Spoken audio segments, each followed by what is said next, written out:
Imagine this: two employees have the same salary. One works happily and gives 100% every day. The other barely does the minimum. Why? If the money is the same, what makes the difference? That's exactly the question management experts started asking nearly 100 years ago. And the answer completely changed the world of management. Students, welcome back to the business lecture. Today we are going to learn the neoclassical approach in the easiest and most interesting way. So students, by the end of this video, you will understand that the neoclassical theories have three approaches. First is the Hawthorne experiments, second is the human relations approach, and the third one is the behavioral approach. We will study these approaches one by one. We will also study today differences between classical and neoclassical theories and the difference between human relations and behavioral approach. Okay, so let's start with a simple question. Classical theory believed that employees work only for money. But in neoclassical approach, it says that employees are human beings and not the robots. They have emotions, they want appreciation from the company, they want respect from their bosses, they want recognitions. And when employees are happy, guess what happens? Productivity increases. So, the neoclassical approach of management was developed through the contributions of several management thinkers rather than a single person. The most important contributors are: first one, Mayo. He was known as the father of the human relations movement. He was the most important person who developed the human relations approach, which is called the neoclassical approach. He gave some Hawthorne studies which showed that social and psychological factors influence employee productivity. The second one was Mary Parker Follett. He emphasized that teamwork, cooperation, participation, and resolving conflicts through collaboration also helps in developing the employee's confidence. Third is the Chester Barnard. He introduced the idea that organizations are systems of cooperation and highlighted the importance of communication and employee willingness to work together. So, all of these three people, or you can say the management thinkers, contributed to neoclassical approaches. Neoclassical theory is basically an improvement over the classical theory which we have studied in the last lecture. Neoclassical theory emphasizes that employees are not just workers, okay, they are not robots, but they are human beings also with emotions, needs, and social relationships. So, main idea of neoclassical theory was a happy and motivated employee works better than an unhappy one. So, what are the features of neoclassical theory? First one, it focuses on human behavior. It considers employees as valuable assets. It encourages teamwork and participation, and also it improves communication between the managers and the employees. It motivates employees through recognition and rewards. So, neoclassical theory is basically focusing on the motivation and happiness of the employees. Now, let's meet the man who changed management forever, and the name is Elton Mayo. He wanted to answer only one simple question: that what really increases the productivity? So, he conducted Hawthorne experiments, and in this Hawthorne experiments, he conducted four famous experiments between 1924 and 1932. So let's see what are those four experiments Elton Mayo did. Okay, so let's see the four stages, or you can say the techniques of Hawthorne experiments. These are very important topic. It can come in your examination. First one is the illumination experiment, which was conducted between 1924 and 1927. Let's Let me explain this with the help of an example. Imagine you are studying for exams and your parents buy you a brighter study lamp. Do you automatically score better marks? Not necessarily. The researchers increased the lighting, productivity increased. Then they reduced the lighting. Surprisingly, productivity still increased. Why? Because workers knew they were being observed. So, lesson in the first experiment is that attention of the managers matters more than the lighting of the room. Okay. Second experiment was relay assembly test room experiment, which was conducted between 1927 and 1928. Now, researchers tried something different. They gave workers rest breaks, friendly supervision, they gave them incentives, they gave them shorter hours of work. And guess what happened? Productivity increased again. Why? Because employees felt respected and valued. So, in this experiment, uh, if the manager gave rest breaks to the employees and be friendly in their supervision, also give extra money on their work, and also do not allow them to work for longer hours, then the productivity increases and not decreases. The third experiment is mass interviewing program, which happened between 1928 and 1930. So this time researchers simply listened. Thousands of employees were interviewed in this. Workers shared their opinions, their problems, their feelings. So the biggest lesson here is the employees don't just want instructions, they want to be heard. Okay? Because understanding workers' emotions are also essential to improve the productivity of the company. Next is the bank wiring observation room experiment, which happened between 1931 and 1932. Now comes the most interesting experiment. Workers formed their own groups. Even if someone could work faster, they slowed down. Why? Because they did not want to upset the whole group. Amazing, isn't it? This proved that informal groups strongly influence employee behavior. Okay, so the group of workers in a company can influence some of the employees' behavior. Okay, because there is a peer pressure, there are social relationships they have, the friendships they have. So these kinds of things influence the employees' behavior. So finally, the Hawthorne experiments proved that employees are not motivated only by the money or the salary they are getting or the physical working conditions of the company. They also need attention. They also need recognition in the company, good communication with the supervisors, teamwork, and supportive leadership. So these findings led the foundation for the human relations approach to management and introduced the famous Hawthorne effect, which states that people often perform better when they know they are being observed. Okay, so even after doing all the experiments, still there are some criticism of the Hawthorne experiments, or you can say the limitations. What are those? First one is small sample size. So conducted with a very few workers in one organization. That's why Hawthorne experiments cannot be taken as a foolproof experiment. Lack of scientific accuracy.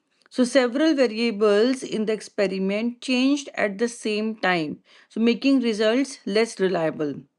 Hawthorne effect. Productivity increased because workers knew that they were being observed and not because of the experiments. So any employee who knows that he or she is being getting observed from the managers or from the top management, their productivity automatically increase. Overemphasis on human relations.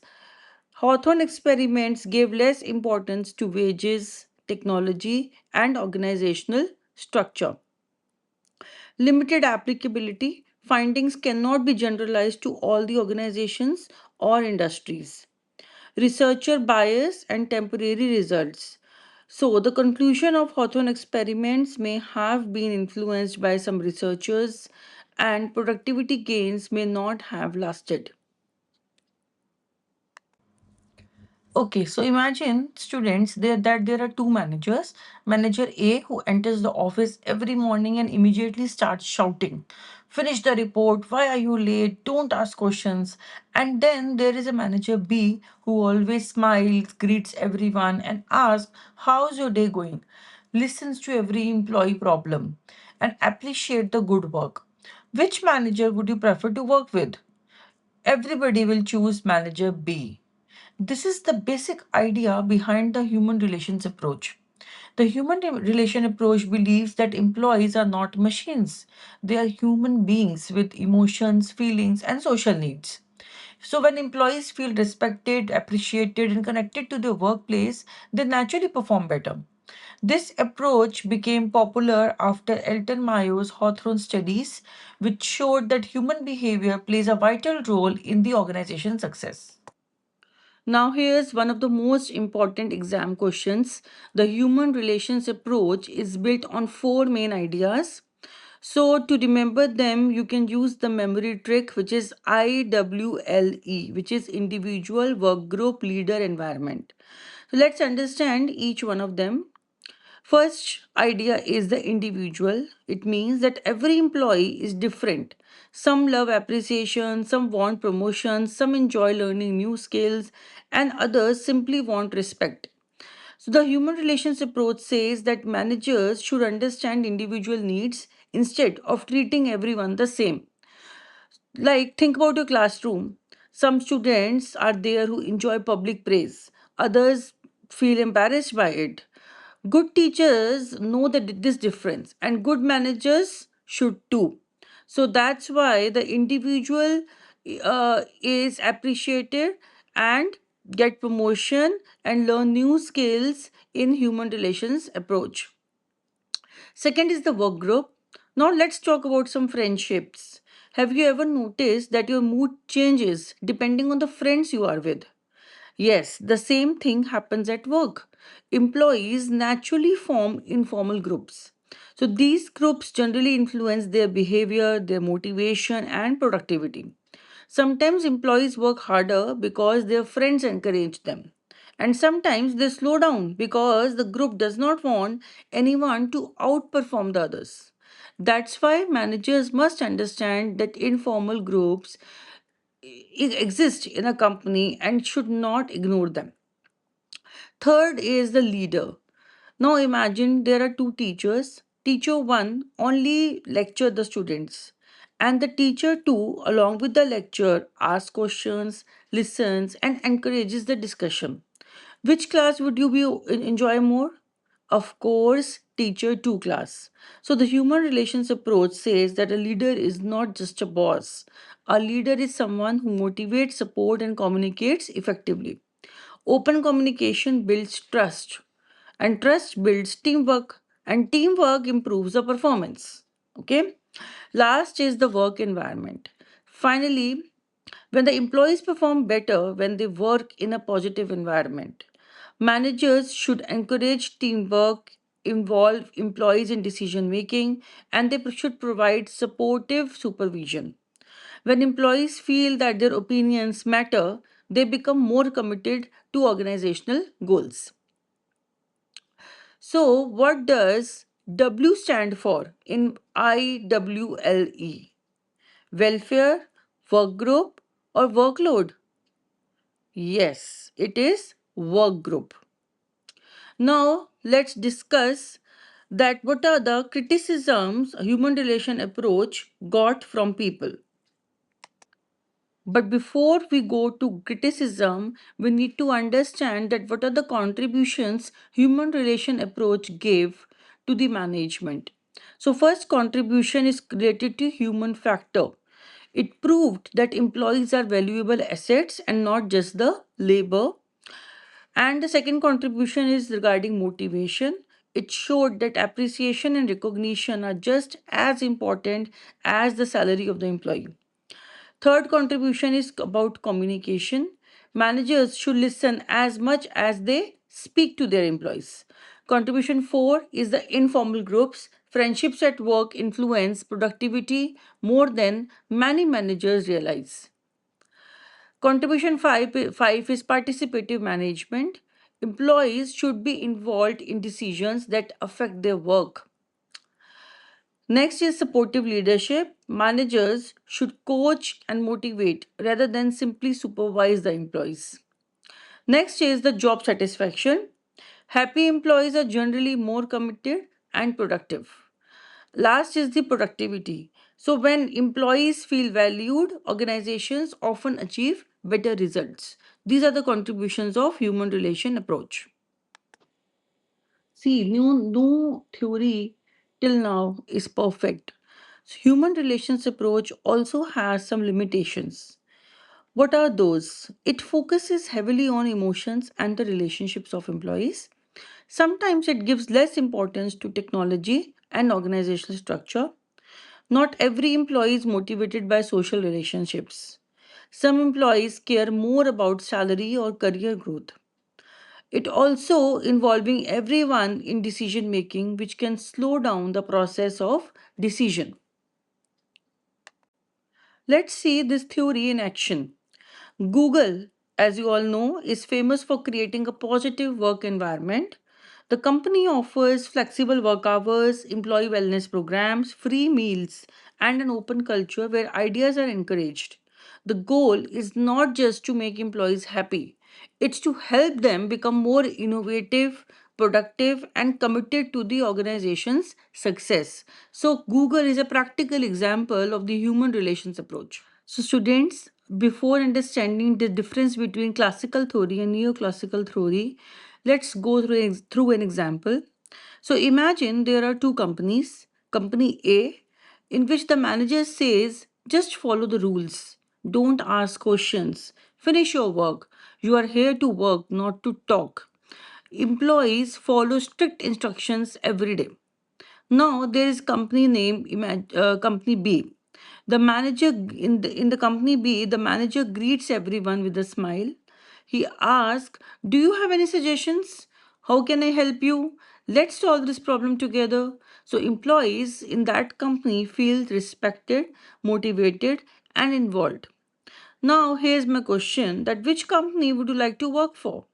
Company A, which I explained, represents the classical theory, and company B represents the neoclassical theory. Now, let's understand the differences. In the classical theory, the focus is mainly on work, efficiency, and organizational structure. Basically, its main goal is to increase productivity by improving work methods. While the neoclassical theory focuses on people, relationships, motivation, and teamwork. It believes that organizations succeed when employees are happy and motivated. Difference two is view of employees. In classical theory, employees are mainly viewed as economic beings. Managers believed people work mainly for money. But in neoclassical theory, it says employees are social and emotional beings. Besides salary, they also need respect, appreciation, recognition, and belonging. Difference 3 is the motivation. The biggest motivator in classical theory is money. Higher salary equals to higher productivity. While in neoclassical, money is important, but it is not everything. Employees also need recognition, job satisfaction, good relationships, supportive leadership, and the career growth as well. Difference 4 is communication. Difference for its organizational structure. So in classical theory, the emphasis on formal organization and rigid hierarchy. Basically, the organization is formed from top to bottom, while in neoclassical theory, emphasis is on both formal and informal organization. So they consider from low to top level management. Next is the communication. Communication in classical theory flows from the top. Managers give instructions and employees just simply follow. In neoclassical, communication is two way. Employees are encouraged to ask questions, share ideas, and participate in discussions. Difference number 5 is approach. So in classical theory, approach is authoritarian and rule based, while in neoclassical it is participative and supportive approach.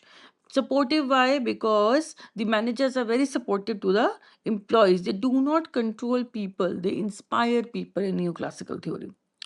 Next is the importance. So, importance in classical theory is given to task, technology, and the work methods. While in neoclassical theory, importance is given to people, teamwork, motivation, and the relationships.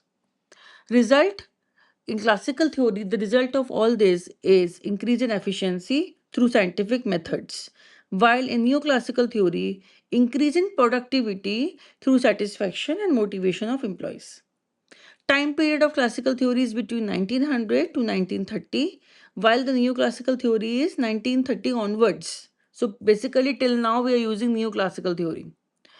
Key contributors are F. W. Taylor, Henry Fayol, and Max Weber, whereas in neoclassical theory, Elton Mayo, Hawthorne Researchers, Human Relations School is the key contributor of neoclassical theory. Okay, so third approach of neoclassical theories is the behavioral approach. So, what is a behavioral approach? It is developed after the human relations approach, which we have done before, and it is considered as an extension of the neoclassical theory. So, when we were studying human relation approach, we studied that its main focus was on the relationships, was on the social relationships of the employee. But the behavioral approach studies all aspects of human behavior, including the motivation, leadership, communication, their personality development, and the decision making of employees. Okay, let me ask you a simple question. Imagine you are the manager of a company. One employee works very hard, and another is always late, and the third is talented but lacks confidence. Would you motivate all the three employees in exactly the same way? Probably not. Why? Because every person is different. Some employees are motivated by money, some by appreciation, some by promotions, and some simply want a manager who listens to them. This is exactly what the behavioral approach teaches us. It says before managing the work, we must first understand the human behavior. Okay, so let's find out how this revolutionary approach changed the world of management. So many students get confused between the human relation approach and the behavioral approach. There is an easy way to remember the difference. So the human relation approach always says that build good relations with employees, but the behavioral approach goes one step further and asks, why do people behave differently? Okay, so instead of treating all employees the same, it tries to understand their motivation, emotions, personality, leadership styles, and decision making. So, in the simple words, I can say that behavioral approach believes that understanding people helps managers improve employee performance and organization success as well. So let's understand some features of the behavioral approach. First feature, focus on human behavior. So this behavioral approach studies how employees think, feel, and behave. So in this, managers try to understand why employees are motivated, stressed, or dissatisfied instead of simply judging their performances. Feature 2 says employee motivation. So, what motivates you to study? Good grades, parents, a dream career. Everyone has a different reason. Similarly, employees are motivated by different things. Some value salary, others value appreciation, responsibility, achievement, or opportunities for career growth. The behavioral approach recognizes these differences. Third feature is supportive leadership. So, in the past, managers simply gave orders, but in the behavioral approach, it says a manager should also be a leader who guides, motivates, supports, and inspires employees to perform their best. Feature fourth is effective communication. So think about working on a college project. If nobody communicates, confusion quickly develops. The same is true in organizations. The behavioral approach encourages open, honest, two-way communication because it builds trust and improves the teamwork. Feature 5 is employee participation. Suppose your teacher allows students to help plan a college event. Would not you feel more responsible for making it successful?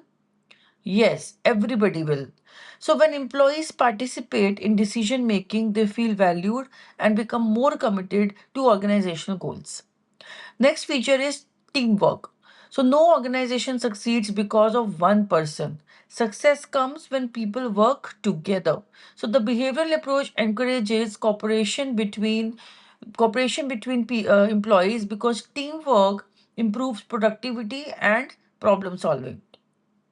Feature 7 is individual differences. This is one of the biggest ideas of the behavioral approach. Every employee is unique. Different personalities they have, different skills they have, different goals they have. But a good manager does not expect everyone to behave in the same way. Instead, the manager adapts leadership and motivation according to individual employee need. Last feature is organizational development. The behavioral approach believes learning should never stop. Organizations should provide training, workshop, mentoring, and career development opportunities so employees continue to grow.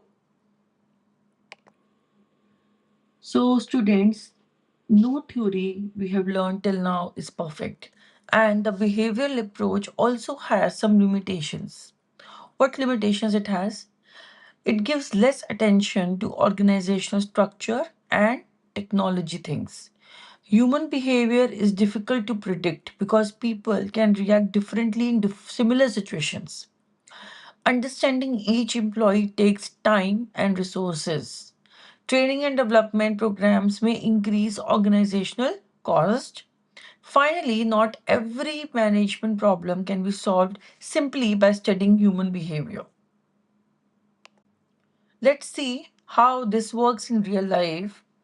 Microsoft, as you all know, is a very big company and it encourages continuous learning, teamwork, open communication, supportive leadership, and regular feedbacks in its company. Instead of focusing only on rules, the company invests in employee growth and innovation also. So when employees learn and grow, the organization also grows too. That is why Microsoft is so successful. So this is called the behavioral approach in action. Okay, students. So quickly take an example before I go to differences. Like imagine you are a doctor and a patient comes to you feeling very stressed. One doctor says, "Let's make sure you are surrounded by supportive friends and family." Another doctor says, "Let's understand your personality, emotions, your habits, and what is causing your stress." Both doctors want to help, but their approach is different. The same thing happens in management. The human relations approach focuses on relationships, but the behavioral approach focuses on human behavior. That's the biggest difference. But the both approaches belong to same group, which is the New Classical School of Management. Let's see the differences between human relation approach and behavioral approach. The first difference is the focus. Human relation approach focuses mainly on relationships and improving the work environment. It always asks, how can we improve teamwork and employee satisfaction? While the behavioral approach focuses on human behavior and the differences between the employees. Second difference is the basis. It is based on the Hawthorne experiments conducted by Elton Mayo, while behavioral approach is based on psychology, sociology, and behavioral sciences. What is the view of employees towards human relation approach? Employees are social beings with emotional and social needs. While in behavioral approach, employees are unique individuals with different needs, abilities, attitudes, and personality. So, next is the motivation. See, human relation approach believes that employees are motivated by respect, recognition, teamwork, and belonging. While the behavioral approach agrees, but also studies why different employees are motivated by different things. Some want promotions, some want responsibilities, some want learning opportunities, and some simply want appreciation. Next is the approach of managers. Managers act as supporters and encouragers and maintain good human relations in human relation approach, while in behavioral approach, manager act not only as a supporter but as a leader, mentor, and facilitator to help employees reach their full potential. Next is the communication. In human relation approach, its emphasis is always on two-way communication and good interpersonal relationship. But in behavioral approach, emphasis is on open communication and understanding behavior through feedback. Scope. Human relation approach is limited to improving social relations and work environment, while the behavioral approach has a wider scope and it includes motivation, leadership, personality, perception, group behavior, and decision making. Main contributors of human relation approach were Elton Mayo, Roethlisberg, and W.J. Dixon. While in behavioral approach, it was Abraham Maslow, Douglas McGregor, Frederick Herzberg, Renesses Likert, and Chris Argyris. Okay, so human relation approach is always about people and relationships, but behavioral approach see more than that, okay, and it focuses on the behavior of the people and the individual differences. If this video made the topic easy for you, then don't forget to like this video and subscribe to the business lecture. In the next lecture, we will move on to the modern approaches to management, including the system approach and contingency approaches. Until then, keep learning, keep going, and remember, great managers understand both relationships and behavior. See you in the next lecture.